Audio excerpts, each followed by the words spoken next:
The Bonaire slave houses, also known as the Bonaire slave huts, are small structures located on the southern coast of Bonaire, a Caribbean island in the Dutch Caribbean. These huts are a significant part of the island's history and serve as a poignant reminder of the harsh conditions endured by enslaved Africans who worked in the salt mines during the 19th century. Historical context. Origin: the slave huts were built in the mid-19th century, circa 1850, as shelters for slaves who worked in the salt pans of Bonaire.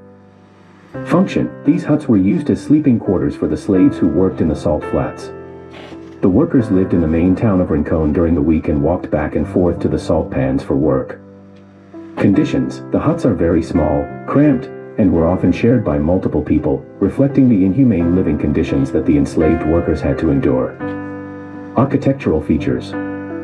Structure: the huts are made of coral stone and limestone, materials readily available on the island.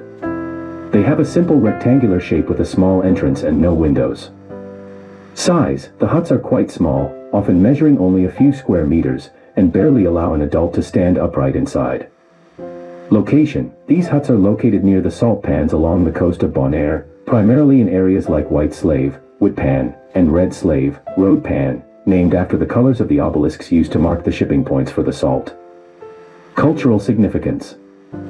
Memorial: today, the slave huts stand as a historical monument and a somber reminder of Bonaire's past. They are a significant part of the island's cultural heritage and a stark representation of the era of slavery in the Caribbean. Tourism: the huts are now a tourist attraction, providing visitors with a glimpse into the brutal history of slavery on the island. Informational plaques and guided tours help educate the public about this dark chapter in Bonaire's history. Preservation. Maintenance: efforts have been made to preserve these structures to ensure they remain intact for future generations.